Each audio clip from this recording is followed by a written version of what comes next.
Welcome बच्चों, स्वागत है आपका अपने YouTube चैनल यूवी क्लासेस पर। हम लोग यहाँ पर इलेक्ट्रोस्टैटिक्स के लेक्चर कंटिन्यूस करते जा रहे थे और लास्ट लेक्चर्स के अंदर लगभग 5 लेक्चर्स के अंदर हमने गाउस लॉ उसके एप्लीकेशंस के बारे में पढ़ा था। टोटल मिला के मैं कहूँ मैंने इलेक्ट्रिक फ्लक्स के बारे में और इंटेंसिटी ऑफ इलेक्ट्रिक फील्ड के बारे में रिलेशन बनाना सिखाया था और इलेक्ट्रिक फ्लक्स काउंट करना सिखाया था। तो जो हमारा लेक्चर नंबर 19 था, ये आज लेक्चर नंबर 20 है। जो हमारा लेक्चर नंबर 19 था उसके अंदर मैंने आपको कुछ न्यूमेरिकल्स कराए थे जो इलेक्ट्रिक फ्लक्स से रिलेटेड थे। और यहाँ पे एक बहुत इंपॉर्टेंट प्रॉब्लम होती है जिसको हम कह सकते हैं क्यूब प्रॉब्लम। कैसी प्रॉब्लम? Cube problem. देखो, क्यूब प्रॉब्लम का मतलब पर्टिकुलर प्रॉब्लम मान लो एक तरह से। बाकी इसके अंदर क्या होता है, इसकी तरह की कोई भी ज्योमेट्री ली जा सकती है, लेकिन क्या होता है क्यूब को लेते हुए, क्यूब का मतलब घन को लेते हुए कुछ प्रॉब्लम्स क्रिएट की जाती हैं जो जनरली बहुत सारे एग्जाम्स में पूछी जाती हैं। ये मान के चलो ये बहुत इंपॉर्टेंट टॉपिक है, आपके जो गाउस लॉ था उससे रिलेटेड उसको समझने के लिए बहुत बढ़िया टॉपिक है, कॉन्सेप्ट है। तो देखते हैं सबसे पहले क्या होता है। जैसा कि देखो, एक मैंने यहाँ पे क्यूब का अगर मैं कंस्ट्रक्शन करूं, ये मैंने मान लिया है क्यूब है मेरे पास।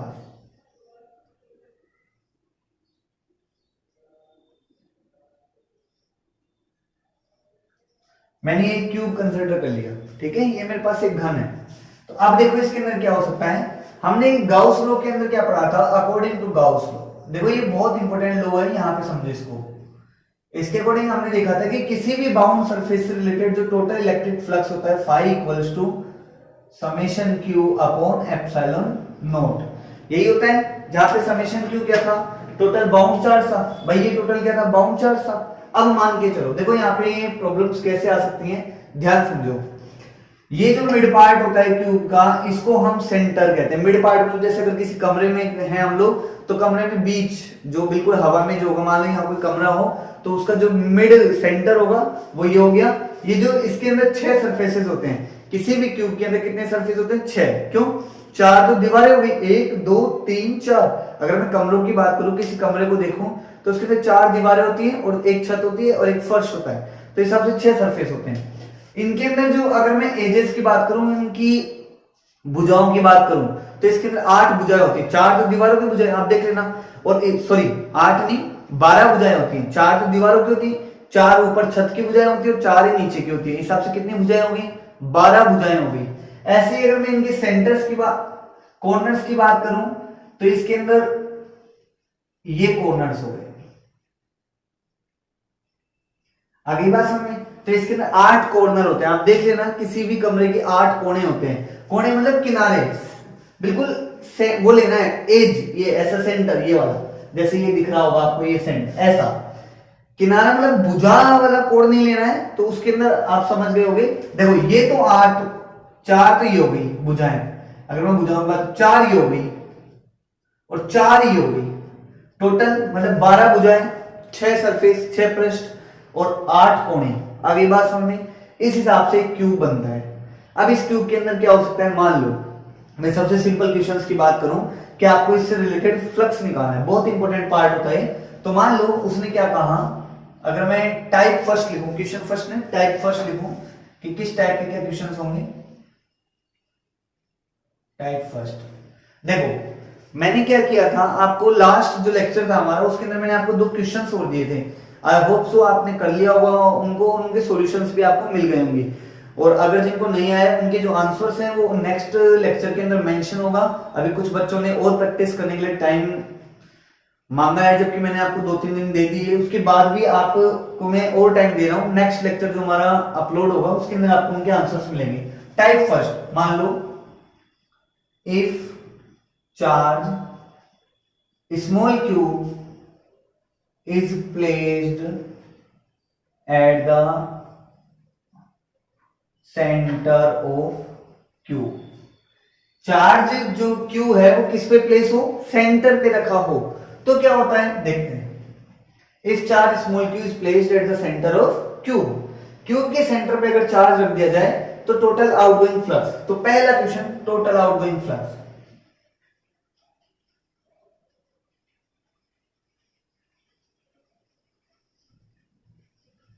थ्रो द क्यूब लिख लो या ज्योमेट्री लिख लो, ठीक है। जो हमारे पास बना हुआ जो एक क्लोज सरफेस है, तो इसने क्या कहा कि अगर चार्ज को घन के केंद्र पे रख दिया जाए, किसी क्यूब के केंद्र पे रख दिया जाए, भाई हिंदी मीडियम वाले बच्चे भी थोड़ा सा वर्ड क्यूब का ध्यान रखें, बाकी इसको हिंदी में घन बोल सकते हैं, फिर भी अगर केंद्र पे रख दिया जाए, सेंटर का मतलब, और उसमें क्वेश्चन फर्स्ट क्या पूछा है आपसे, ए के अंदर क्या पूछा है कि इससे रिलेटेड टोटल फ्लक्स कितना होगा, इससे संबंधित टोटल फ्लक्स। तो टोटल फ्लक्स क्या होता है, फाई टोटल, फाई कुल बराबर क्या होगा, चार्ज कितना है अंदर, स्मॉल क्यू, और निकल रहा कैसे है, एप्सिलॉन नॉट, मतलब ये स्मॉल क्यू, और अपॉन में क्यों, परिबद्ध आवेश, bound surface, sorry bound charge कितना हो गया, क्यू परिबद्ध, तो क्यू सेंटर में रखा है ना। मान लो एक मिनट के लिए, मान लो एक क्यूब होता, हालांकि देखो बन नहीं पा रहा क्यूब, हाथ से कैसे बनेगा, लेट सपोज ये क्यूब होता है, तो यहाँ पे सेंटर है, तो ये पूरा इसके थ्रू पैक हो गया, तो इसका मतलब Q टोटल बराबर Q अपॉन एप्सिलॉन नॉट। अब आपसे पूछ ले कि ये चार्ज कितने सरफेसेस से पास होगा, number of surfaces related to this flux, इस फ्लक्स से संबंधित कुल कितने पृष्ठ होंगे। तो आप देख सकते हो जब सेंटर में रखा है तो 6 के 6 पृष्ठों से निकलेगा, बट फ्लक्स का निकलना और गोइंग का क्या मतलब होता है, देखो मेरे पास, मान लो मेरे पास ये एक चार्ज होता है, ये चार्ज है ये, ठीक है। अब इससे फील्ड लाइंस कैसे निकलेंगी, बल देखा है, बल देखा, इधर भी जाएंगी, इधर भी जाएंगी, इधर भी जाएंगी, सभी दिशाओं में जाएंगी, तो इसका मतलब 6 के 6 सरफेसों से क्या निकलेगा, कुल फ्लक्स से निकलेगा। आगे बात सुनते हैं, फ्लक्स कितने से निकलेगा, ये चार्ज 6 सरफेसेस से निकलेगा। तो आपसे पूछ ले, calculate the flux outgoing through any one surface, किसी एक सरफेस से जाने वाला चार्ज बताओ, कि किसी एक सरफेस से बाहर जाने वाला फ्लक्स बताओ कितना होगा। तो कितना होगा, ये कितने से जा रहा है, 6 से, तो मैं क्या लिख सकता हूं, flux passing through 6 surfaces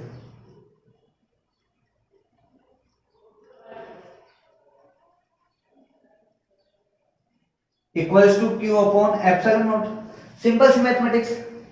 so flux related to one surface will be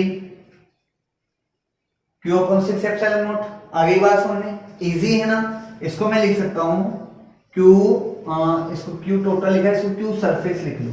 आगे बात सुन, एक सरफेस से आ गया। अब आपसे पूछ ले इसी के अंदर, मान लो कैसे पूछ सकता है कि अगर कोई चार्ज किसी क्यूब के सेंटर पे रखा है, तो उस चार्ज के थ्रू उस क्यूब के लिए या उस घन के लिए 3 पृष्ठों से 2 पृष्ठों से निकलने वाला चार्ज कितना होगा। तो flux related to 2 surfaces, related to 2 surfaces, 2 surface से संबंधित फ्लक्स कितना होगा, मैं इसको लिख रहा हूं फाई डैश एस लिख रहा हूं। 2 सरफेस से चाहिए, एक सरफेस से कितना होता है, twice into flux related to 1 surface, एक सरफेस से रिलेटेड फ्लक्स कितना है, Q अपॉन 6 एप्सिलॉन नॉट। तो 2 से कितना होगा, 2 3 जा 6, तो मैं इसको लिख सकता हूं 3 एप्सिलॉन नॉट।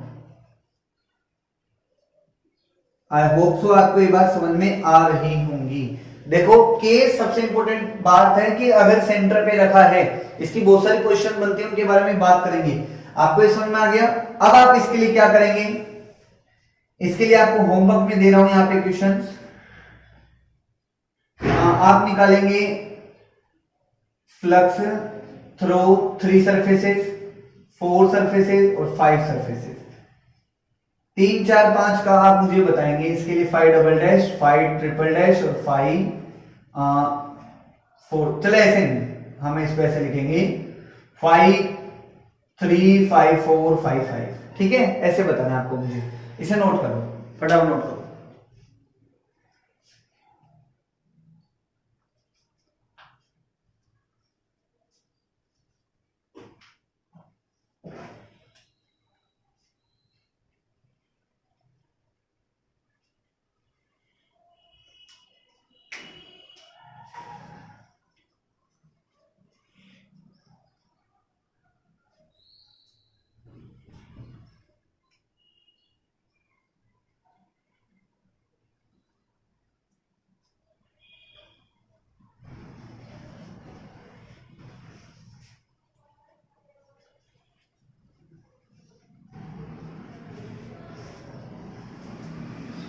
कर लिया होगा नोट, हो गया आपका नोट। अब देखो अभी ये खत्म भाई, आपको ये केसेस निकालने हैं। अब कैसा क्वेश्चन है आप बता सकते हो, ठीक है। टोटल फ्लक्स कितना होगा, 3 सरफेस से कितना, 1 से कितना, 2 से, 3 से, 4 से, अब आप सारे निकाल सकते हो, मिटा दो इसे। अब देखो नेक्स्ट टाइप का क्या होगा देखते हैं। अरे चलो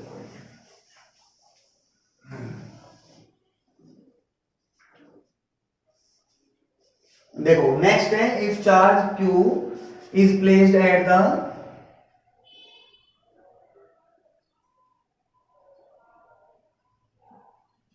mid point of any surface. बहुत इंपॉर्टेंट और अच्छा क्वेश्चन है, इसको देखो आप कैसे होगा। अब मान लो ये वाला चार्ज उठ के यहां चला गया, इस सरफेस पे आ गया, किसी भी एक सरफेस पे। मान लो 6 कमरे हैं, 6 भुजाएं हैं इस कमरे की, और एक चार्ज की बॉल यहां पे मैंने रख दी, इस दीवार पे रख दी मैंने। आ रही है बात समझ में, यहां रख दी। तो अब आपको ये देखना है कि इससे टोटल फ्लक्स कितना आउट होगा। तो देखो इसको समझने के लिए मैं ऐसे मान सकता हूं, चलो मैं यहां पे एक आपको बना के बताता हूं क्यों।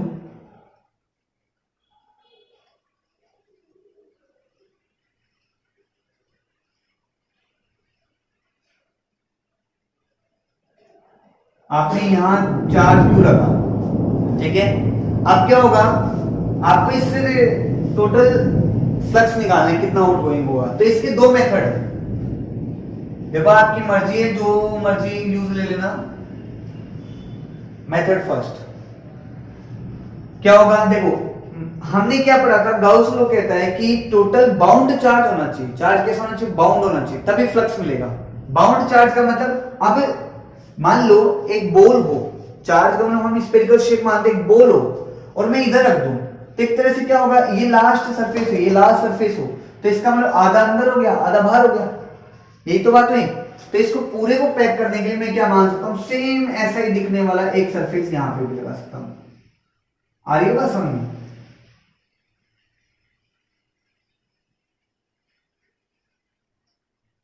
ये देखो एक क्यूब था, एक के आगे एक क्यूब और क्यूब, अब क्यों पूरा का पूरा क्या हो गया, पैक हो गया। लेकिन क्यूब कितने लगे, 2 क्यूब। तो मतलब लेकिन यहां पे मैं क्या लिख सकता हूं, 5 टोटल। ये कितने क्यूब से पास हो रहा है, 2 क्यूब से, 5 टोटल। तो गाउस ने क्या कहा, क्यों ये क्यूबिड हो गया, 2 घन मिलके एक घनाभ बना दिए। भाई गाउस के अंदर ज्योमेट्री का नाम नहीं आता, उसकी कोई डायमेंशन नहीं है, लेंथ विड्थ रेडियस कुछ नहीं है, मतलब उसकी कोई भी मान ने काम में नहीं ली। गाउस ने क्या कहा, टोटल फ्लक्स कितना हुआ, Q अपॉन एप्सिलॉन नॉट। लेकिन हमारा कॉन्सेप्ट था कि एक क्यूब के कारण कितना फ्लक्स आउट होगा, ये कितने से निकल रहा है, 2 से। तो मैं क्या लिखूंगा, सो आउट गोइंग फ्लक्स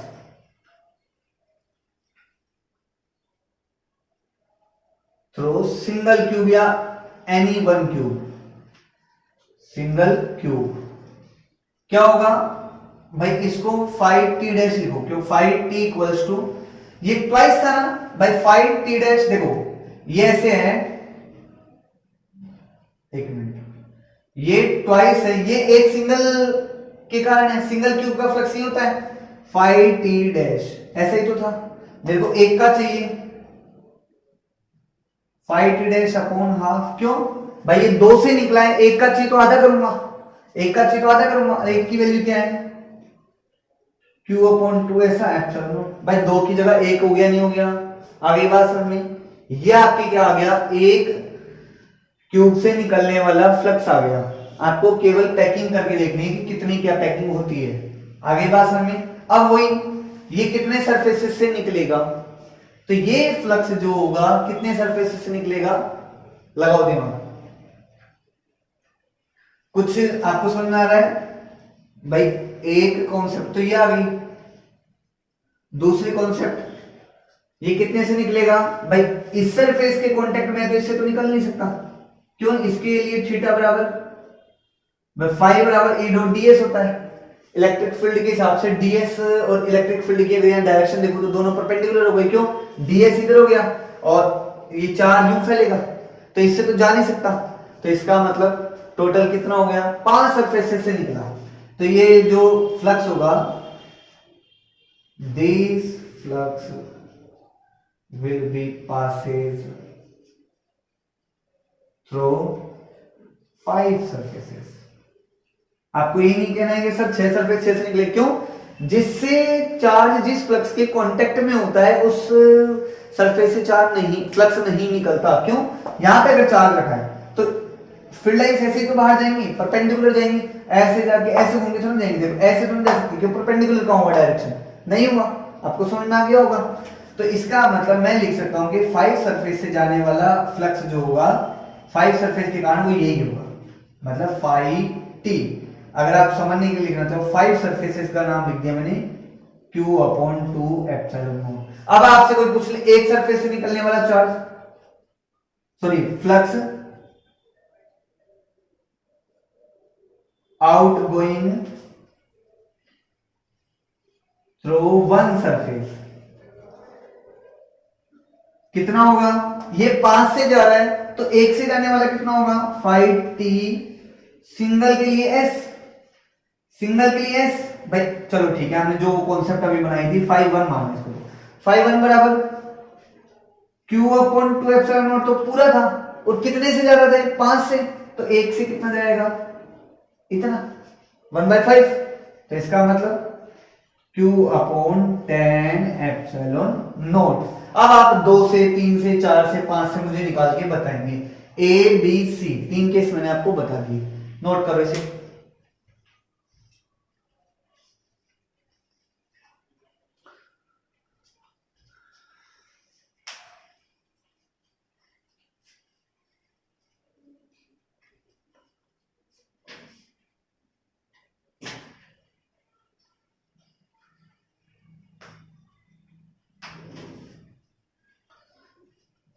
प्यारे बच्चों, आज कोई टेक्निकल इश्यू के कारण आज क्लास इतनी ही रहेगी। क्यूब प्रॉब्लम अभी मैं हाफ छोड़ रहा हूं।